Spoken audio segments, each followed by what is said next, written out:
to see, we all want to be real, and we're searching when we're finding. Hello? Hello, Hello. Maya. Hey, hi guys, how are you? Great. How are you? I'm good. I'm honestly, I'm still waking up, but I'm very good. Yeah, Awesome to you're hear. waking up. I'm in the afternoon, and Christina is Yeah, almost at falling night, asleep. So, It's as usual. crazy, eh? It's incredible. I love yeah. it. I Yeah, absolutely love it. wonderful. So, thank you for joining us tonight. It's a huge pleasure, and thank you for listening to our show. And we are back. It's been almost a year since we had our previous show, and we've been working, just been taking some break to work on our inner lives. Just combining all the information we received with our beautiful, wonderful guests, and just applying that to our everyday lives. Working with our businesses, having some several art exhibitions, and many other things. And now we are finally returning back with our wonderful new guest. Our wonderful new guest is Maya Lynch. And I will just give you some short introduction to Maya and what is the field of her work. So Maya Lynch was born on the west coast of Scotland, and she has traveled the world working as a musician, designer, DJ, and club promoter. She studied computer programming in California and has worked for 20 years in the advertising industry, working both as a creative promoting big brands and as a strategist advising politicians and NGOs. She has spent the past 5 years exploring the South Pacific and is currently writing The Journey to the Heart of a Lost Empire series of books. And I had a huge pleasure to be able to read the first book of Maya's work. And I had to say that it's truly amazing. The way Maya writes is truly so capturing. She unites the science, history, adventure into one. It's like true syncretism Oh, at that's its so best. nice The of you way to we do say. shows is truly similar. Yeah, we are just uniting all those things into one to show people how everything is connected. And the way you do, just so luring the attention, and tension and focus is captured till the last page. And we also know that that's not the last book. That's the beginning of the series, right? That's the idea. Um, so what happened? Thank you for that lovely introduction, by the way, Christina. I really appreciate it, and I'm so glad you guys are back because, um, yeah, I missed you. So so well done. Yeah, You know, we missed it well done. too. I just wanted to mention for everybody who's interested where they can find you. You have a Mm-hmm. website which is mayalynch.com. That's MAYALYNCH.com. Of course, you can find her books on Amazon. Last year, you got hit with the first place there in the archaeology section. Congratulations Yeah, to Yes, that's that. awesome. right. That's awesome. Mm-hmm. Yeah, that was so weird. I mean, so unexpected, And I can't thank people enough. And it's kind of been a word of mouth thing. People have read it and Mhm. enjoyed it and recommended it, I guess. And yeah, it's been crazy, really. It's still like we got to number one in archaeology books in America, which is just it's that's like with Graham Hancock and Yeah. all those guys in it. So that was a big shock. And then we just kind of stayed up there. We're in the top 10 and still, and months later. And so, yeah, I don't know what to say about that because the plan when I wrote this book was I thought in my entire lifetime I'd sell 100, and it's an unknown author writing about Mm. an unknown place. How do people search for that? Yeah. If Yeah, you don't yeah. know the keywords, how do you look for it? And yeah, I genuinely thought we'd sell 100 and that would be it, and that was my goal. And yeah, well, it's gone nuts. So yeah, I don't know what to say about that, but thanks for mentioning it, Stefan. Which is awesome. We're enjoying it Mm-hmm. so much because of people like you. It's having this great, how do you want to call it, a rejuvenation of this kind of stuff. The whole Yeah. pyramid family, if you want, Yeah, done some outstanding work. From the Aryans in Egypt.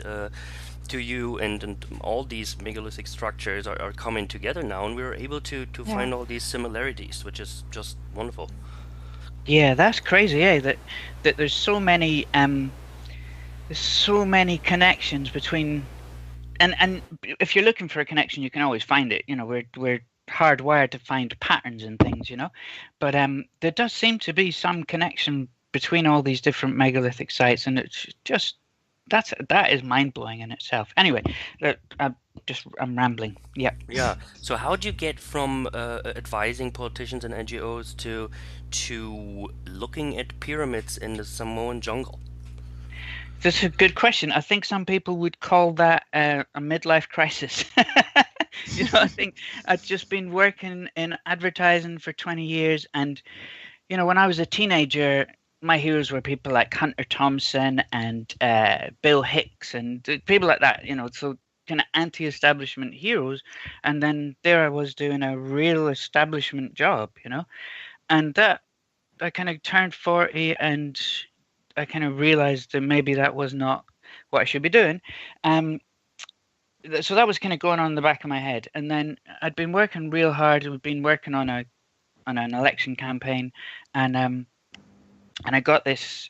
I got sick, and I was had a fever and all this kind of stuff. And in that fever, I had this dream about going to Egypt. And I had really little interest in Egypt or any ancient megalithic structures or anything like that before this dream. And then I had this crazy one of those really vivid dreams, when you're really, really there.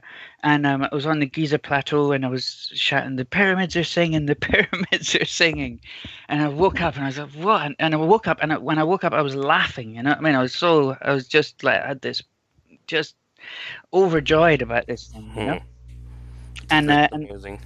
yeah, and that was it. I woke up, and one of my brothers, he'd always been interested in Egypt and Eric von Daniken and things like that, So it was weird because I kind of woke up, got out of bed, walked straight to the phone, called him, and said, "Let's go to Egypt." And that's what we did. A couple of weeks later, we were on the Giza plateau, and I met Yusuf Aliyan, the first pyramid I went in. There he was, humming.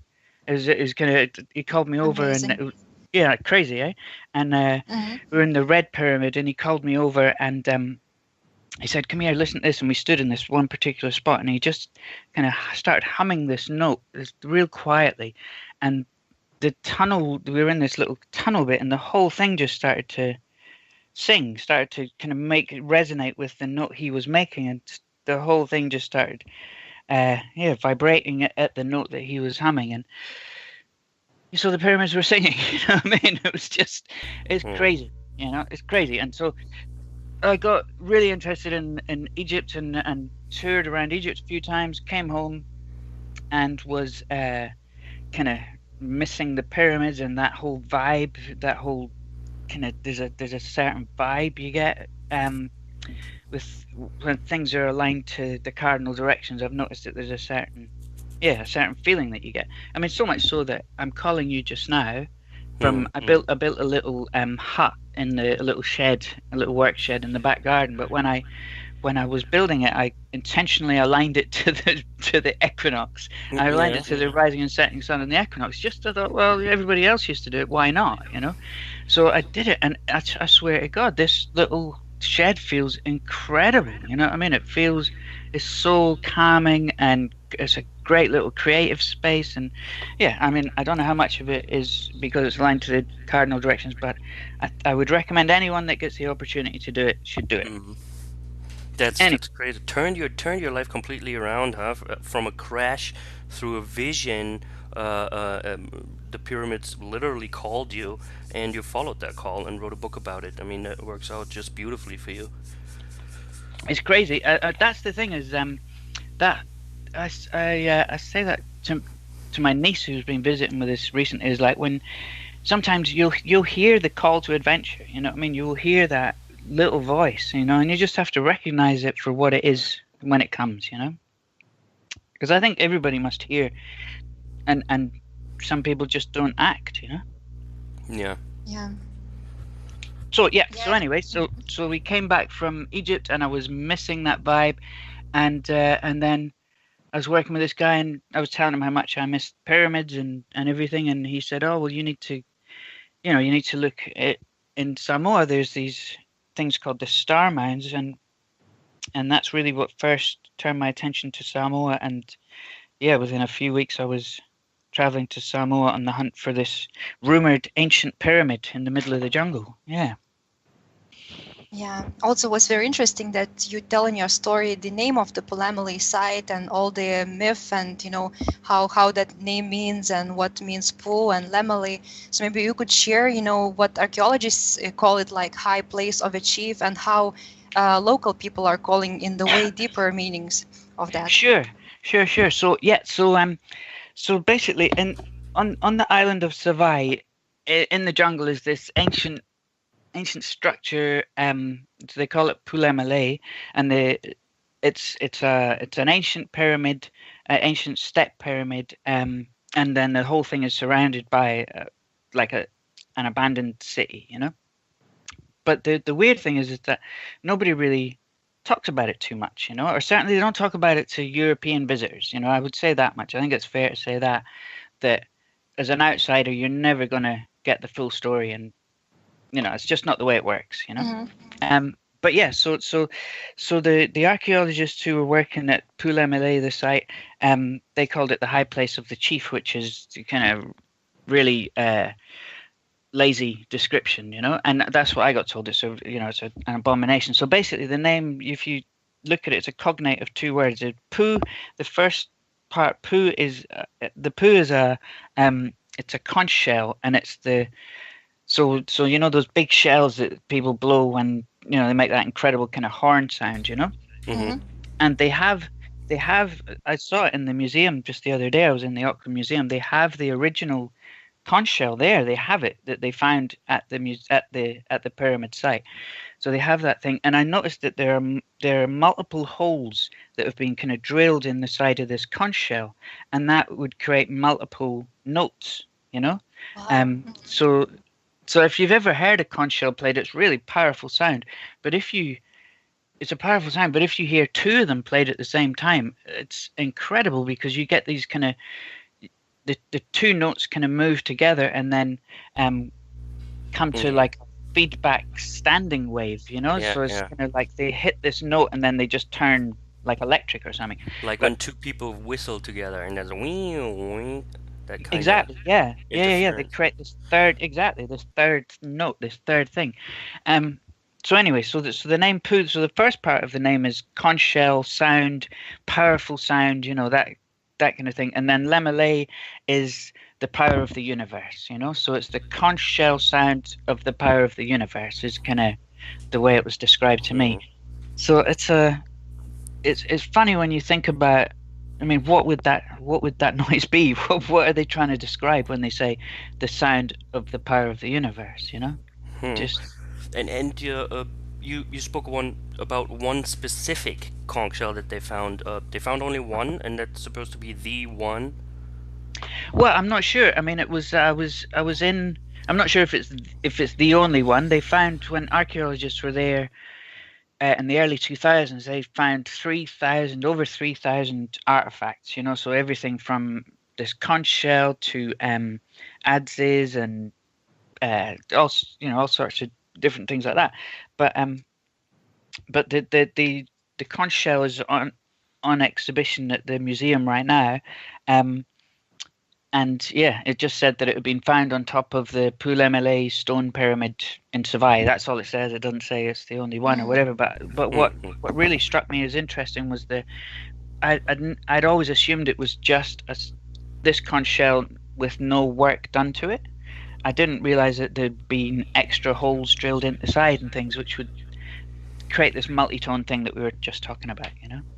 Do you know how many holes are drilled in it? I could see two but that was kind of me trying to get my head around the case. You know what I mean? To look into the back. So I don't know. I'll find out. That'd be kind of cool. Also, maybe to find out what kind of tones, frequencies they produce. Yeah, exactly. And go from there. And poo, it sounds like poo is actually the sound that it makes. I would recall that it sounds like a kind of a deeper tone, right? So yeah, that's for sure. interesting regarding the language. And another interesting thing we're gonna go into that. But the language that they speak there is Austronesian language, right, which is spoken in all Polynesia and that surrounding, and also, interestingly enough, spoken in Madagascar, which is quite far away, also an island, but that is an interesting connection there. Yeah, that's really weird. Hey, I mean, so basically, you have and I hate using these kind of academic terms like Polynesia and all that kind of stuff. It's because they're like Polynesia. I'm not having a go at you. What other words are we going to use so that people can understand what we're talking about? But that whole idea of kind of the idea of the you have Polynesia, Micronesia, Melanesia, and the Pacific is kind of split up into these three parts. That's Polynesia is Greek for many islands. So Micronesia is Greek for small islands. So these are all. I guess the point I'm trying to make is that the people that live on the islands, they don't see those distinctions between the different parts of the sea. They just see the sea. And that they're the people of the sea. And so when you look at the different languages and like Austronesian language that's spoken widely right across the Pacific, and then like you said, the only other place it's spoken is an island off the coast of Africa. But that's weird, you know what I mean? And you've got to wonder how on earth that happened, in the past. What was the connection between the island Madagascar off the coast of Africa and Hawaii, kind of off the coast of America? How are those two connected, and at what point in the past were they connected? It's quite a way to fare over there. I mean, obviously, island people are seafarers and build boats, but that's quite a ride over there. Yeah. So there are some, like when you're looking at the history of the Pacific, you can go back a couple hundred years and look at European academic history books, because when the first Europeans went in around about 500 years ago, they started writing things down. If you want to find out anything before 500 years ago, you have to look at what we call myths, but what the people themselves call their stories. So their history. And so the point I'm trying to make is that there are stories that deal with how the language. So basically, there was, the myth says that a long time ago there was this big battle between fire and water. Before that, everybody was kind of living the Indian Ocean, the Pacific Ocean. That there was constant flow of people back and forth between those two oceans and right across. And then there was this event called the darkness and cleaving together. And what happened was fire and water had this big fight. So in some of the myths, they really go into detail, and it sounds kind of like comets or meteors or something kind of raining down on Earth. You know what I mean? Just like you see in the Bible when they talk about fire and brimstone and all that kind of stuff. It's similar deal, And the comets come down, and fire and water, they have this massive fight, and there's this huge flood. Water wins the fight by flooding the Earth. And then what happens is that basically the sky falls to the Earth, you know what I mean? And everybody gets crushed in between the sky and the Earth, and people are dumb, and people forget how to speak and all that kind of stuff. And then on each island, it's a different local hero that does it, but on each island, a local hero emerges that pushes the sky back up and brings the sun back, And like that's it, totally kind of a mythical version of it, but that's consistent. That story is consistent about fire and water having a fight, the sky falling to the ground, and then the sky lifting after a period of time. That's consistent, like right throughout the Pacific, So it just sounds like, it strikes me that that's a real event. It strikes me. It's so widespread, such a widespread belief that I think it must be a real event, Yeah, and there's also a huge excavations are being done in Indonesia and Polynesia now. Maybe that's not even very spoken still in the mainstream, but we know the sites of Tongan pyramids, which is very close to Samoa, also Gunung Padang in Indonesia. So how similar all those places are, and their mythology about the same myth as you are talking now. That's really interesting. So, yeah, I mean, like almost word for word, apart from who the local hero is that comes to save the day and lift. So in New Zealand, it's the tree god that kind of leans. And in New Zealand, the tree kind of leans back and then pushes the sky up with his feet. So in New Zealand, we believe that trees are kind of the head of the tree is at the part under the ground because of this myth. So if you're taking a tree to carve it, you know that the head is the part that comes from underneath the ground because the tree laid back and pushed the sky up with his feet. In Micronesia, it's this character called Ricky the eel, who kind of pushes he heaves and heaves and pushes the sky up, and then he jumps into the sky and turns into the Milky Way. And in Samoa, the story goes that everybody was kind of when the sky fell down, everybody just turned into maggots and kind of writhed around, and nobody knew how to speak, which is interesting, I mean, it just that is, I mean, specifically for people who are interested in language, that's something that what, like, how does that work, that we forget how to speak? I mean, that's obviously now we have a connection to celestial actions and events that absolutely steer how our consciousness becomes thoughts and words and actions. And I mean, that is something that we're still scraping on the surface. Yeah. And then Tonga, you mentioned Tonga, Christina. The funny thing about Tonga is that they have pyramids in Tonga, but they're built in an entirely different way than the ones in Samoa, and it's the closest island to it, but it looks like two entirely separate developments of kind of how to construct a pyramid, which is real interesting, And then in Indonesia, Gunung Padang, I think, well, certainly the people in the Pacific themselves believe that it's all connected,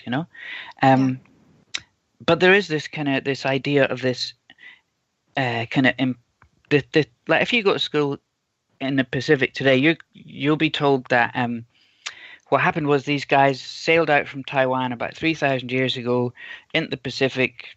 They brought their pottery making culture with them, and then basically grew up on the islands to become Polynesians. That's what you get taught at school.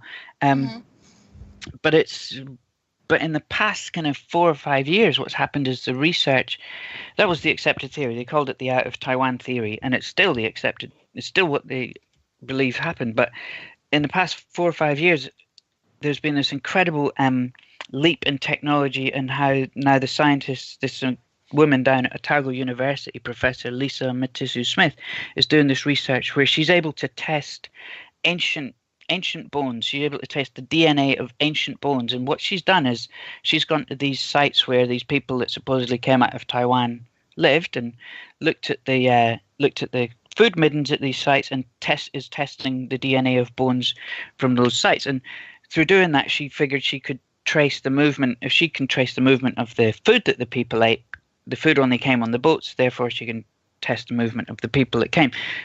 Long story short, what she's found is that the people who came from Taiwan making pottery and sailed into the Pacific, the DNA she's finding from those sites has no connection with the DNA she's finding out in Polynesia. So what was once believed to be one single sweep of people from, the coast of Taiwan and across it, and then growing up to becoming Polynesians, it's what's now evident is that there's definitely not just one group. There are multiple groups, which is exactly what the myths have always said, that it wasn't just one group coming out of Taiwan. There was people coming from all over, from north, from south, from east, from west, from all over the Pacific. That So the more science, the more science becomes more accurate, the more truth is being found in the different myths.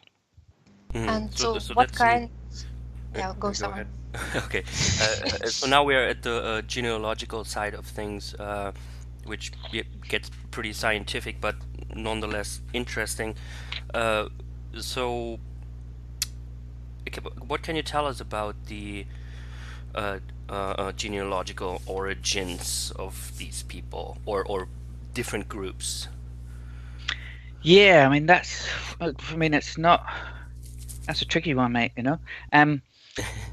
So we know. I'll tell you a story. So when I first started researching this book, a friend of mine told me a story that she had always heard growing up, and she was never told specifically where this place was, but she always imagined it was Easter Island. I think it maybe is Savai. I'm not so sure, but this story that her family always told was that for 200 years, everyone gathered on this one island. You know what I mean? That there was this one island, and people from all across the Pacific came there, and for 200 years they navigated the seas, they mapped the seas, and then when that job was done, they dispersed. Right? And it was this simple story, but it was an important one because it was told again and again. And in that story, people came. You know, there was Haida people that came, there was people that came, American people that came. So certainly the myths talk about this mixing. When it comes to the scientific data, there's clear evidence of a connection between the coast of South America and Samoa and Savai. There's like chickens that were found in chicken bones that were found in Chile that turned out to be Polynesian chicken bones. They tested the DNA and found the match, and not only that it was kind of generally the chicken had come from the Pacific, but specifically that it was the same kind of blue chicken that you find in Samoa. You know, we know for sure that there was so that's one piece of evidence of connection. We know another piece of evidence of connection to America is the sweet potato. In New Zealand we call it the kumara. In South America, they call it the kumar. So there's no way that the sweet potato could kind of fall into the sea, you know, float over from South America, end up in Polynesia, and we got the name. You know what I mean? How did you get the name for it? Unless they put a little sign saying, "My name is Kumar, plant me in the ground." You know. So we know for sure that there was a connection between the Americas and the Central Pacific. That's undoubted. In the myth, they say that there's two families that knew how to plant the kumara, so there was kind of two expeditions, maybe. You know what I mean? Family usually means often means in the myths a group, so they'll talk about two brothers went to do this. So it's like two tribes, two groups of people went to do it, things like that. And then from coming from the other direction, from China, from over that way, well, that's, you know, there's a heap of evidence that suggests that. And then a story I heard, I haven't been able to completely find out whether it's true or not, because I haven't been able to find the newspaper article, but the story goes that around about the 1900s, there was, on the north of New Zealand, this place called the Hokianga, there was this guy called Grey Wolf appeared kind of on the horizon, sailing over the horizon in his little canoe. And he sailed into the Hokianga. He looked for the local chief. He asked for the local chief, and to Grey Wolf told him the story that he'd sailed from what's now Canada. He'd learned the old ways, sailed down from Canada to find his ancestors. So he'd sailed from Canada all the way down the coast of America and down to New Zealand.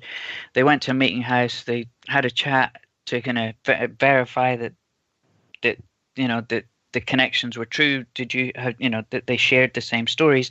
And then after he'd done that for about a week, he got in his canoe and he sailed back up to Canada. Apparently that was reported in the newspaper. I've not been able to find the newspaper clipping, but apparently, you know, old people talk about that story a lot, about the Canadian guy that turned up and knew all the old stories of the Maoris, you know.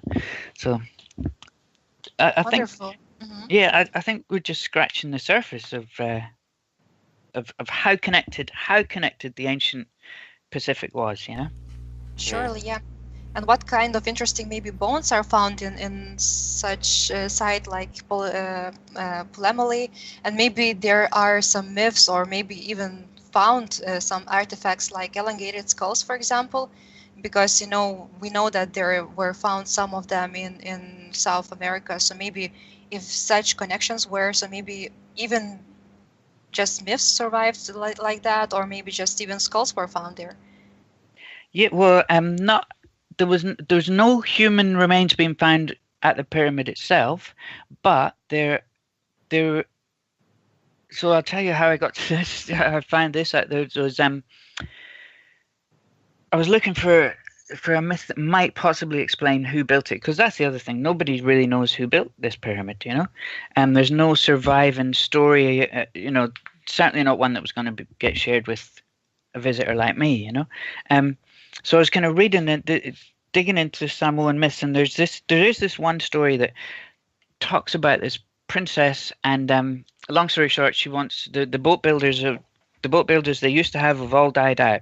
She needs to get a boat, so her husband calls on these guys, these carpenter guys, the boat builders turn up and agrees that the boat builders can come and build some boats for the princess as long as they build the boat in the middle of the jungle, right? And so the pyramid is in the middle of the jungle. And that was I thought, God, that's so weird that you're going to build boats in the jungle. And it really kind of made that story pop out to me, you know? And they talk about these thousands of people that turn up. And it just dawned on me, I was like, well, if these are thousands of people arriving in Samoa to build something, they had to come from somewhere. So I wonder if there's a myth in that place talking about some people leaving to go to Samoa to build boats, right? And so yeah, I mean, that was a big piece of work. It took about a year of like going methodically through the islands looking for stories of people who left to go to Samoa. And I found this story in Kiribati, and it talks about these guys, yeah, and it describes these guys with big elongated skulls. That's what it describes, you know. It says like huge was the skull, you know. It sounds crazy, but yeah. So these guys they describe them with big skulls, with red skin, red hair, the whole shebang, you know. Exactly what you kind of would expect to find. And there's other records of like there's an account I found of an American doctor who was writing in his diary about how he was shown the skull of one of the ancient forebears, and he said he could have put the skull over his own head. It was that big, you know. Wow. Yeah, and then you have kind of going and further just came west. to the middle of. Go on. Oh yeah, you have in Guam, you have not just stories, but you have like remains of human remains of these like hugely powerful, robust people. You know, I mean, if you Google Tatao Taga, it's Taotaga, there's a whole piece of research about these skeletons that were found that, of just massive chamorro people, they're called, you know, these massive, hugely robust people that, while they might only have been 6 feet tall, that's in the ancient times, that's real tall, you know, I mean, compared to everybody else, you know. So and there's myths, of course, on Yap, Guam, all those kind of Micronesian islands, all these myths of really, really powerful, strong people, giant people, and also this other group who were like the opposite, like really tiny little people, and it sounds kind of, when you start reading those myths, you got giants and pygmy people, you know, it sounds kind of crazy, but then when you really kind of dive right in and you're swimming around and you really get immersed in the myths, they're telling the story basically how they used to move from island to island is that they would send the little people there first. They called it the taproot. They would send those people there to set up the colony, and because they were little, they didn't need to eat as much, and because they didn't eat as much, they never got much bigger. You know what I mean? Smart. And so these guys were the kind of the farmers that would go and get everything. The first colonizers would go and get all these islands ready, and then the giant people would come, build massive megalithic structures, and that's what the myths say, is they kind of moved throughout Micronesia and then into the Central Pacific, where Samoa is. That there's this big sweep zone. And so it wasn't the pottery making Lapita people out of Taiwan that became Polynesians at all. And so that's that's like one thread. But like I say, everyone I've met tells me that there was people coming from everywhere, you know. And yeah. Yeah, that I mean, obviously reminds me of the Peruvian skulls with red hair and elongated, which we just learned some genealogical study that leads us to Crimea, out of all places, which is really funny. Wonder if any genealogical study on those large bones would show us something interesting like that. Yeah, I think. I mean, I, yeah, those the thing that you're talking about. Yeah, the Paracas skulls, eh? Right, right. Yeah. So those the thing about the Paracas skulls, and it's fascinating. You know what I mean? It's absolutely fascinating, and any research they can get is definitely worth. The thing that I haven't seen yet is carbon dating. You know, is like there's an assumption that they're of a certain age, but I'm really fascinated to find out. The assumption is that they're 2,000 years old, but without carbon dating on the skulls, have you seen any carbon dating? I'm not criticizing the guys at all. I'm just saying that's the piece of the puzzle I'm really curious about is how old are these skulls, you know? Yeah, no, I haven't seen any original paperwork on the Paracas skulls, but I've, followed Brian Furster and his Yeah, yeah. research on them, and that's what we know. Um, I don't know if those papers are anywhere available for the public or if it's just too crazy and we Yeah, can't it's know one of because we those ones. It's too we can't crazy. handle the truth. You can't handle the truth, Stefan. No, it's true. You know, yeah, I think it's fascinating, and it is really intriguing that you got these stories about and actual evidence of elongated skulls, dudes with red hair over on the coast of Peru, and then in Micronesia, you know, in the middle of the Pacific, you've got stories about guys with red hair. Just it it's Yeah. beyond coincidence. You know, it has to be beyond coincidence. You know? And it's certainly not fitting in what we have been told. So it's going really slow, with the Yeah. help of authors Well, that yeah, spend their own time and money to go research there and that is the interesting thing, mate. Is like I give you a good example of it, right? So nowadays we know that everybody knows that Polynesian navigators were the best navigators the world has ever seen before we got astronauts. You know what I mean? That the Polynesian sailing canoe was the smartest vessel. We know that now, right? We accept it now that these navigators plotted and charted the seas and were able to go from one island to the next with no understanding of um no maps in the traditional sense, all that kind of stuff. We accept that now, but I wrote about it in my book is that we only got to that point in the story when somebody proved that it was impossible that they did it by mistake. You know what I mean? When people proved it was mathematically impossible that the Polynesian navigators had just drifted by mistake, only when they proved it was impossible that they did that did people start accepting that they actually had navigated on purpose, you know. So I think that's the kind of, it's not just like new discoveries, it's like making a new discovery and then proving that the old idea is so wrong it's not even possible to be true, you know. I think that's the task at hand, you know. Does that make sense? Truly. right. Somebody says it's not possible, and everybody who's interested in this Yeah. kind of research goes, "Wait a minute, we're just gonna Yeah. try it." What do you mean I can't go there? Yeah, totally. Yeah, that brings us to the story how you went into the jungle and visited the pyramid, which you have shared in a couple other shows. You don't have to go over that. It's really interesting. You were stopped by people with guns because it's actually illegal to get there. You somehow made it anyways, through the jungle to the pyramid, and we were kind of interested in a little bit more going into the nitty gritty of the building of the pyramid. Oh yeah, cool. More Yeah. precisely, the differences of the stones and how big are the stones and what are they made of and what's interesting about that there. Okay. So if you imagine that, it, maybe we'll talk about it like a layer cake is probably the easiest way to do it, you know. So if you imagine the place where they've chosen to build this pyramid, it's on the side of a volcano, right? So if kind of underground in the kind of foundations, I guess you'd call it, you have, lava and all that kind of stuff. And then a layer above that, you have what are called aquifers, which is underground running water. So and this is, and then above that they built this.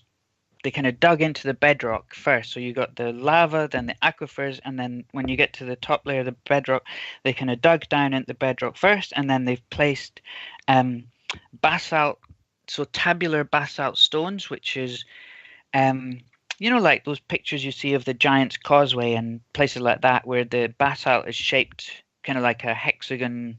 You ever seen those pictures I'm talking about? And the basalt is formed kind of going upright. So they've placed these, tabular basalt slabs, they're called, upright into the ground. So there's this layer of, I guess, 1 ton-ish stones, going in. And then on top of that, they've built, so that's the kind of foundation, is these stones going into the ground. And then on top of that, there's these big basalt blocks, but they're kind of roughly shaped, I mean, it's not like precision cut like in Egypt. So they're kind of roughly shaped, these big basalt stones, and that goes up to about 4 meters high, and that's the kind of first step. And then on top of that, there's another step which goes up another 4 meters, and then on top of that is this kind of 30 centimeter ish layer of sand, which I thought was real weird and fascinating to be there. So there's a layer of sand, and then on top of that, another kind of 4 meters of these big, huge basalt blocks. And then the whole thing is covered in small stones. So if you find photographs of the place, they just look like they're pebbles, kind of river pebble size, But underneath that, there's bigger blocks, Wonderful. And you also mentioned that pyramid has no carvings, but is aligned to stars. And how can you don't have carvings but be so advanced to align to stars? So this also speaks to the older civilization. Yeah, it's crazy, yeah. So it's aligned to the cardinal directions, and yes, specifically the sun, obviously, but then also the Southern Cross, which is, you guys don't see that in the Northern Hemisphere, but it's a kind of diamond-shaped constellation we get down here. It's real important for navigating down here. And then the carving stuff, that's a weird one, because there's only, in the whole of Samoa, there's only been two wooden carvings of, 2 wooden figures of that show people have ever been, be careful I say this, have ever been recorded, right? But when you talk to people, they say that, well, basically there used to be lots of carving. There even used to be a writing and a number system. But when the Christian missionaries came, they just trashed all of that. You know what I mean? They burned effigies, and which doesn't sound real surprising, but they burned effigies and banned the way that people used to write and all that kind of stuff. But so it's a weird one. There's no internal chambers that anybody's found yet, and it's built, like I say, on top of an aquifer, which is intriguing because that's all pyramids are built on top of aquifers.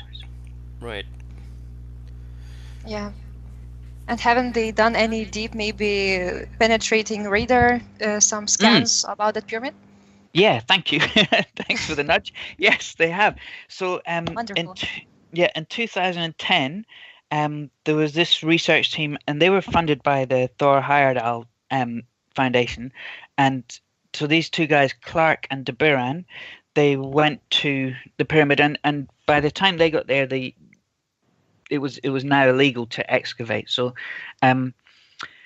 they decided to use the GPRS machine, which is basically sonar that looks inside the pyramid, radar that looks inside the pyramid. So they did their research, and they measured everything on the pyramid. They were looking to see if they could find any internal chambers, and they didn't. But what they did find was that at where Pulemele is, that there's this massive magnetic anomaly, that it sits at the heart of some really weird thing. When they were calibrating their machinery, these guys, Clark and De Buran, when they found that that basically the magnetic field of the Earth was 23 degrees different from what they expected it to be, which is which is the entire tilt of the Earth difference, you know.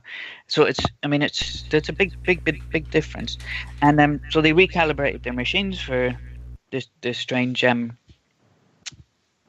difference they found, and then they measured, dug into with their radar. They looked inside the pyramid, and what they found at the point where the mound where the ground and the pyramid meet, they found this thing called a polarity reversal, which is basically, when the best way to describe it is, if you have two magnets and you push them together and they push apart, that's a polarity reversal. And they found that happening at the point where the ground and the pyramid meet. So basically they're pushing apart from each other.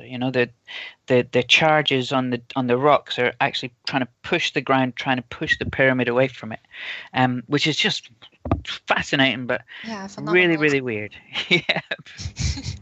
Yeah, you also talk about the magnetic field lines there too, and I maybe just would like to quote some paragraph from your book and just ask questions. What do you mean by that? Yeah. You said that not only does the magnetic field at Pulemali run at a very different angle from what the researchers had expected, the flow of energy along the magnetic field lines is in the opposite direction. This is hugely significant because it tells us that Pulemali sits right at the center of massive magnetic anomaly, an anomaly so strong that it changes the magnetic field of the Earth. So what do you mean by that? Well, I mean exactly what it says. It's here's the thing that what these guys Clark and de Beer found is that the field is not what they expected it to be. Right now, why that happens, whether that was there and whether that already existed and then they built the pyramid, or whether they built the pyramid and that caused that difference, we'll never know because we weren't there at the time. But basically, like all the, if you've ever come across that guy John Burke, the work of John Burke, he talks a lot about how he calls it that there's a kind of a discordance that when there's some weird geology that causes a magnetic change. Look, I actually asked a boat. Here's a good way. I asked a boat captain about this, right?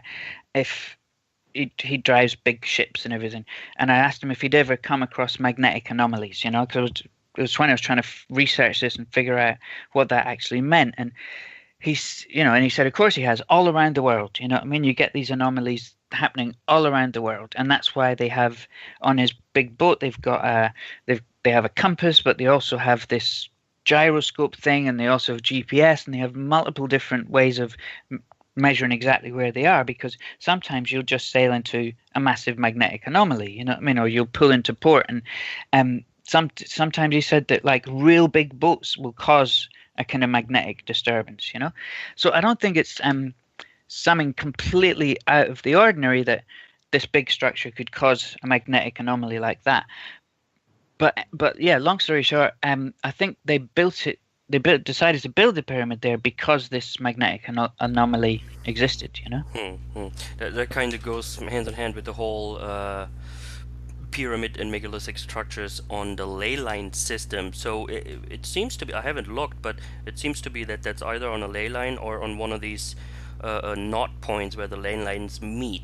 Do you know about that? I don't. I'll honestly say I don't know. I'd be fascinated to find out though. If I did, I couldn't figure it out myself. You know what I mean? If you know anyone that can teach me how to figure that stuff out, I'd love it. You could just contact with Maria Wifley. She's working in the UK, and she was, the last show we had already. Yeah. So she's working on that and how ley lines combining together and just checking the energy and how people can benefit from that in the form of healing and spiritual growth too. Oh, cool. Well, I'll tell you this. I will definitely contact her. Thank you, Christina. The thing, my experience at the pyramid was, I wouldn't recommend it for anyone unless it was kind of healing through torture. You know what I mean? Mm-hmm. I really didn't enjoy. I really didn't have a nice experience there. You know what I mean? And that's the God's honest truth. When I was on the pyramid itself, it just had this kind of feeling of. Gosh, I don't know. Kind of like a nightmarish feeling, It was weird. Yeah, how you described that was really strange and kind of different from what we've heard from people that have experimented with these kind of frequencies at these places. Usually, it's kind of as we mentioned, a healing effect. And you had the opposite, Mm. at least impression. And you were walking on top of the pyramid then? Yeah. So it's a kind of flat topped, it's a step pyramid with a Mm. flat top, and so I was walking around the top of the pyramid, and Baba, the guy who'd shown me exactly where I needed to go, I noticed he didn't walk. When I thought back, I was like, he didn't really spend any time walking around the top. Whenever we Oh. were hanging out, we were over on kind of on the edge, and Mm. I think that maybe was telling looking back. Right. But yeah. So I was walking around the top, and on the top of the pyramid there are stone cairns, like piles of stones and all, and I mean the trees have grown through. It's all overgrown. It's all jungle everywhere. So um, it was pretty crazy, and there's holes, post holes, and so I was just kind of walking around trying to understand the alignment, trying to map where these post holes were, and because it was the first archaeological report I'd seen said the post holes were there, but the second archaeological report I'd seen didn't, said they weren't there, didn't find them, and then I did see them, so it was just trying to get accurate data. Um, and I was just walking around, and I mean, it was super hot, and we'd run out of water, which was really dumb, and so there's all sorts of things that played into this, but I started finding that I could, really struggling to breathe, just couldn't, just couldn't quite catch a breath, which was a little bit scary, and then Mhm. the weirdest thing happened was just this purple flash of light, just like the flash of light right in my eye, like purple and then orange, and then just in quick succession, purple and orange, and then it would stop. I mean, it was, and I was like, "What on earth was that? What was that?" Yeah. It's really weird. And then this kind of this feeling of dread. Like, oh, something terrible's going to happen. That feeling you sometimes get. Mhm. It's like, Was it a oh, pulling down feeling kind of? Because you were saying anger and fear. It was just like irrational, you know what I mean? It's like my compass wasn't reading properly, and I got really angry about that. And it was it certainly wasn't a good feeling. But then, I mean, that's pejorative. Maybe, when you said, maybe it's healing, maybe it did heal me. You know what I mean? Just the medicine didn't taste great. You know what I mean? But yeah, so that kind of happened over and over, until eventually, after a few hours of it, I thought, no, I need to go. Hmm. Well, we were talking just before the show about that, and we had made, we play around with words and take them apart, and we to try to really be on a linguistically academic side with it, but there is more to it, for sure. And we've taken that apart, that word fear, and split it into the two elements of ferrum and argon, which Oh, yeah. is interesting when you feel fear. People say, your blood, like your heart stops, your blood kind of starts flowing much slower, Paralyzes. paralyzes. And I mean, Fe is iron, that's in the blood, and argon is called the lazy element because it doesn't want to easily mix with or react with other elements. So it's kind of called the lazy element. And Yeah. if you look at those elements together, ferrum and argon, then it makes sense. It stops the blood. It makes you feel. That would explain the breathing also, because that's obviously the lungs are filled with blood. That would make sense. And you being on top of a magnet, that is, if you describe it the way. On the bottom it's the reverse polarity, then on the Mm. top it would be the polarity that pulls you in, that pulls the the magnetic metals in your body towards it, and that could absolutely result in a strange feeling of blood flow, breathing, and kind of just fear and angst of what's happening with you. Wow, Stefan, that's a wow, well reasoned, man. That is incredible. What a good explanation for it. Not academic at all, but we try to look at from the other side too, and there are these connections that they do make sense in that way, at least. Yeah, I mean, for the longest time, I really appreciate your explanation of that, because I'd never really thought about that, about the magnet being flipped and that it would be pulling you towards the center. It just hadn't occurred to me, and that's really clever. Thank you. But for the longest time after I came back from Samoa, I just felt really weird about it. You know what I mean? I didn't want to think about it, didn't really want to research any more about it and everything, because of that strange experience, you know what I mean? But then those are the things that are sent to test you, you know what I mean? It's like, well, if you're going to be scared, and what are you going to put it down to, that you saw purple and orange flashes of light when you're on top of this pyramid? How do you possibly explain that, you know? And for the longest time, I didn't even want to look at that, you know. But sure, when I did, I found that it was most likely a electromagnetic phenomenon that had triggered. Basically, when you rub your eyes, they call it and you see those little stars and things floating around. They call that phosphenes, right? They're called phosphenes, and apparently you can trigger those phosphenes. People get it in an MRI machine when they have a real strong magnet kind of moving around them. And at the pyramid, I was triggering phosphenes. I think this is kind of my explanation that I came up with. I was triggering these phosphenes just like you do but as by me walking around and on top of the pyramid and moving back and forward through different, through the magnetic field lines, I was kind of building up an electromagnetic signal, and then triggering it, and that was kind of what was causing it. That's the explanation I came to anyway, because the other one is that you went crazy. Yeah, truly.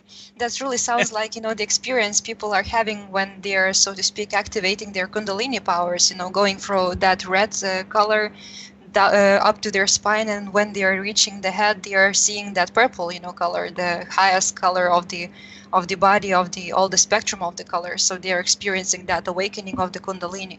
And also you mentioned in your book that after this experience, you have been seeing nightmares for some time.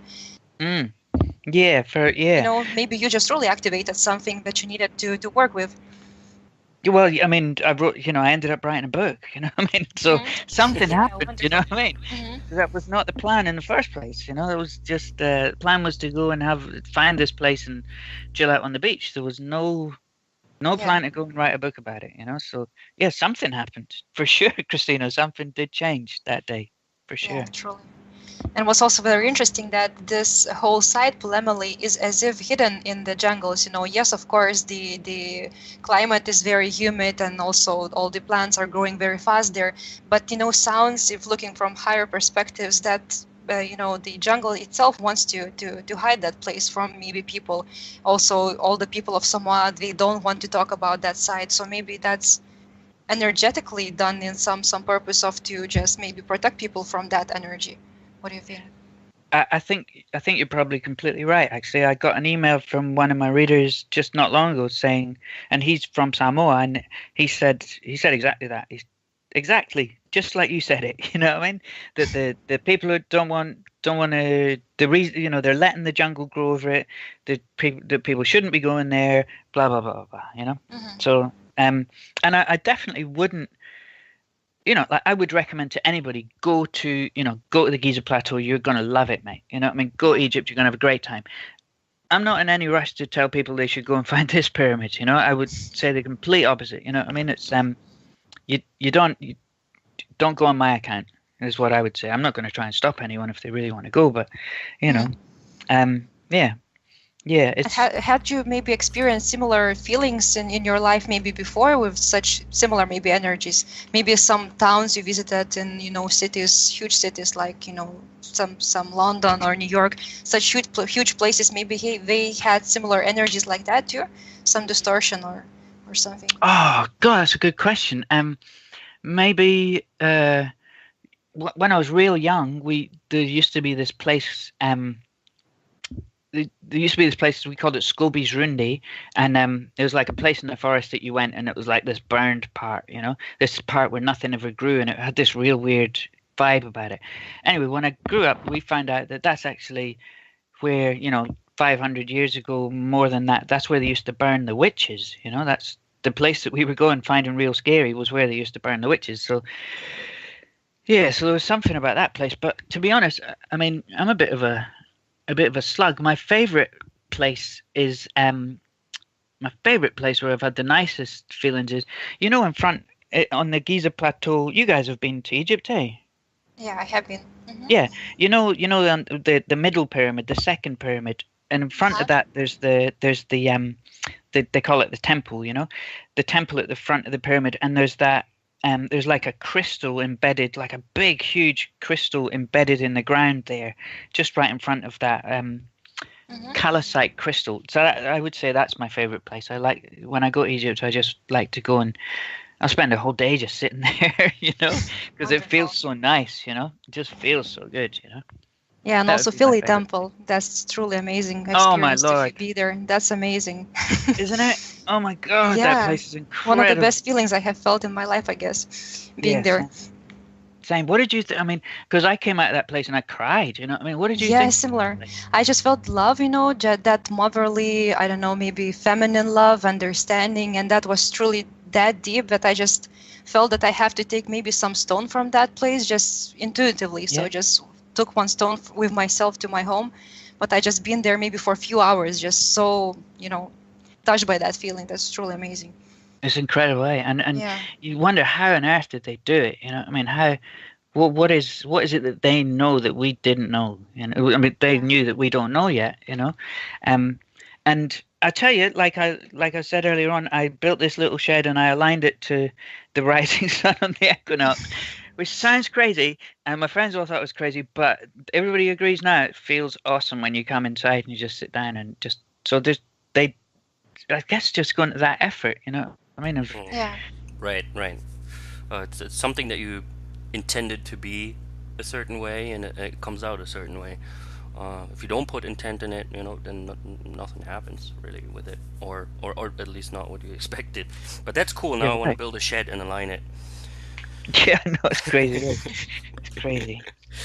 One crazy thing that I thought about, since you said the reverse polarity there, if it was there before, then that could help build the pyramids with these tons of stones, because they would seem much lighter in a reverse polarity situation, and you could probably move them in different fashion. There is a story, there is a story about these two brothers at Nan Madol. I don't know if you've ever heard of that site. So in Micronesia, Nan Madol, the story is that these two brothers did exactly that, Stefan, that they floated the stones around the coast and built that site. So maybe that's how they did it, Mm-hmm. So I think you're probably right there. Yeah. Wonder if we could, if the magnetic field was much different. We know that the magnetic field does change in different localities, but also over time, and maybe it was just completely different. And that would also explain, different heights of people and bone structure and that kind of stuff. But I wonder if we could actually try that somewhere. Yeah. Well, I mean, like, I guess the Pacific Islands would be a great place to try it out, to test those things. Because, people they live I mean, spirituals maybe too strong a word, but they live a more connected life, for sure. Right, yeah. I mean, island life, I just went to, just before we end the show here, I wanted to say some similarities. I just went to Martinique, and that is, of course, a volcanic island, and they have huge conch shells there, and, the people are, I mean, island, I just didn't want to leave. Island life is just, it's so different. Everything is different. Everything tastes different. Everything is, it's just, the clock runs different there. And it really does, because most of them are in the southern hemisphere. So when you look up, the stars look different. The moon is, actually, when you have a half moon, it's like the half moon is like completely how to say it, so the moon part is completely on the bottom, and here in our northern hemisphere all it's on the upside down. side. Yeah, Yeah, it's all upside down. Like Orion is upside down. All of that kind of stuff. It's mind blowing. It is. It is. It's mind blowing. And here we are connecting through Skype on 3 different parts of the world, and well, so far it seems to be. I mean, it seems to have worked real well. And I'm real grateful for the technology. Yeah, it is. Yeah. It's been a wild ride, guys. Writing this book, and I'm not sure when I'm going to get the next book out. I think hopefully this year, but we'll see. Yeah, We'll wonderful. see. I mean, you cannot push something like that. It comes from the mind, Naturally. it comes from the heart, it comes naturally. You write when you have an idea, when you feel like it, and hopefully that will result in more great stuff from you to read.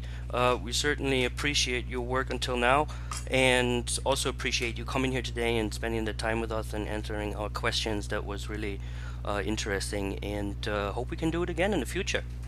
Thank you, Stefan. Thank you, Christina, as well. I really enjoyed it, and I'm really happy this worked out, and thrilled that you guys are doing this again. So good on you. You know what I mean? I'm really happy you guys are going to start doing this again. That's much Thank you. appreciated too. Thank you. Oh, and Wonderful.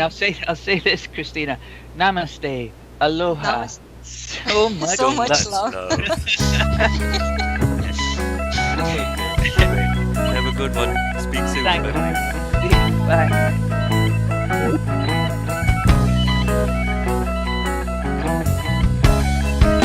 We all want to see, we all want to be real, and we're searching when we're finding.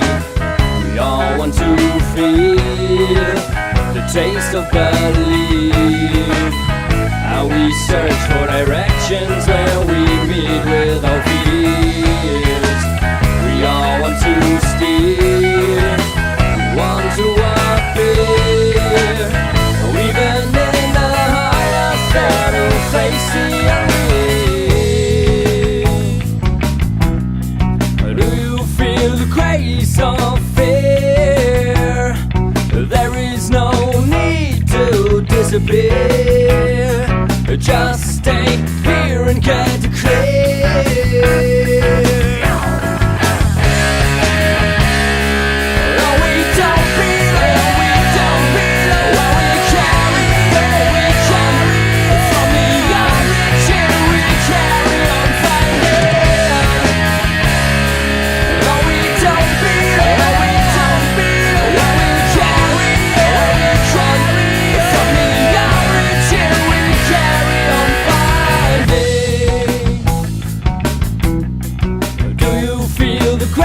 Of fear, there is no need to disappear.